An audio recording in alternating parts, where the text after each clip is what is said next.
Allahu Akbar, Allahu Akbar, Allahu Akbar. Sekejap tadi saya berjanji untuk menceritakan bagaimana saya menghadapi bapa mentua saya yang sedang mengidap penyakit kanser. Rumah saya dan rumah bapa mentua lebih kurang 20 km. Saya tinggal di Bandar Selamat, mereka tinggal di Bandar Jementah. Abah saya menerima penyakit kanser, didiagnose kanser setahun yang lepas. Saya bertanya kepada beliau, Abah, sakit ni macam mana, Abah?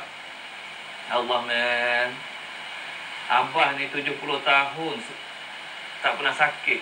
Alhamdulillah Allah bagi. Ini tahun ini je Abah ni kena diberi sakit dan ni, Alhamdulillah.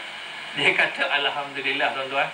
Dua-dua keadaan sakit, sehat dan sakit, Alhamdulillah. Jadi saya okey. Setiap kali datang ke rumah, hampir setiap hari saya datang berziarah dia, melawat. Abah sihat, Abah? Okey ke, Abah? Boleh tahan ke, Abah? Okey, Alhamdulillah. Saya keluar, baca surat khabar. Biasalah seorang lelaki, duduk sekejap, baring tidur. Isteri macam saya cerita tadi, anaknya datang, tanya khabar.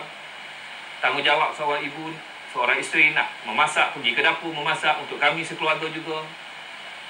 Sampai ke lepas isyak, kami pulang ke rumah. Rutinnya begitu. Tetapi Allah nak tunjuk pada saya, pada suatu hari, saya masuk bilik, saya duduk di sebelah Abah.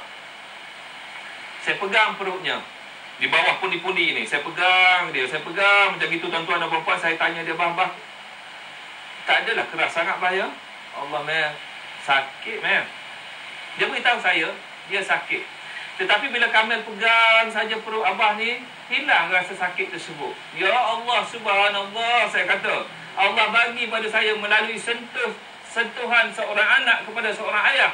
Dia boleh mengubah perasaan tersebut, perasaan sakit kepada tidak sakit. Saya terus keluar. Abah tunggu kejap, Abah. Saya terus keluar. Saya pergi cari isteri saya dan saya kata, Yaya, beritahu pada adik-beradik awak, kalau awak datang melawat Abah, tolonglah pegang Abah.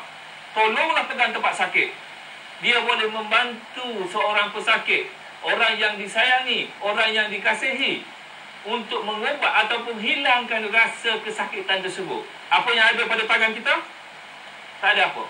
Tetapi sentuhan itu merupakan kasih sayang daripada Allah Subhanahu Taala diberikan kepada kita. Hubungan antara seorang ayah dengan seorang anak, hubungan antara seorang ibu dengan anak, antara ibu dengan suami, dengan isteri dengan suami. Sebab itu, tuan-tuan dan puan-puan, Allahu Akbar, ujian badan ini mengajar kita banyak perkara. Adik saya juga didiagnos payudara, kanser payudara. Saya melihat sendiri bagaimana kesukarannya untuk minum air, untuk setitik air, untuk dimasukkan ke dalam kerompong ini, untuk sampai ke situ. Ya Allah, kesakitan. Tetapi pada suatu hari dia berkata kepada kami, Ya Allah, kalau mak bagi minum, Ayu rasa terus saja masuk air ni, tak ada rasa-rasa masalah. Allahu Akbar. Berapa ramai di antara kita, ibu-ibu ataupun ayah-ayah, yang sanggup menjaga anak-anaknya apabila ditimpa kesakitan. Selalunya kita akan serahkan kepada orang perempuan. Selalunya kita serahkan kepada kaum ibu. Tetapi yang sebenarnya, sentuhan ayah juga memainkan peranan yang penting kepada anak-anak yang sedang ditimpa bencana badan. Allahu Akbar, Allahu Akbar.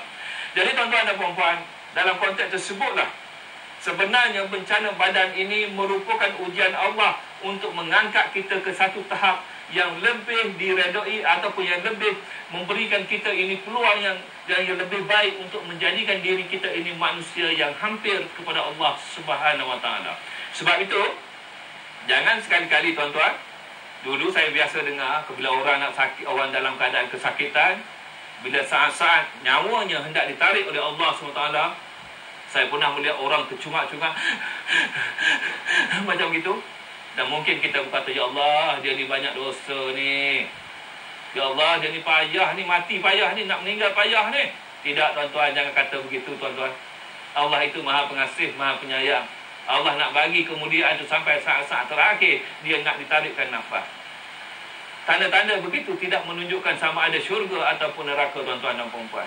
Ia adalah kerja Allah. Nyawa ini diambil, Ya Allah Subhanallah, memang tidak lambat dan tidak cepat sesaat. Kalau begitu, Ya Allah, kita mendoakan setiap orang supaya diberikan Allah keredaan oleh Allah SWT. Jadi kalau kita melawat orang yang ditimpa bencana badan, maksudnya orang yang dalam keadaan kesakitan, ditimpa penyakit, apatah lagi penyakit yang kronik. Apabila kita melawat mereka, kita tak usahlah bercakap banyak. Kita tak usahlah nak bersembang-sembang. Kita tak usahlah nak buat kelakar, nak buat jenaka yang tak bertempat. Ya Allah, ya Tuanku, janganlah. Kerana ini tidak membantu kepada pesakit tersebut. Seboleh-bolehnya kita melawat mereka dalam keadaan yang sangat ringkas. Kita berdoa kepada Allah, ya Allah, ya Tuanku, kau sembuhkanlah penyakit sahabatku ini, ya Allah.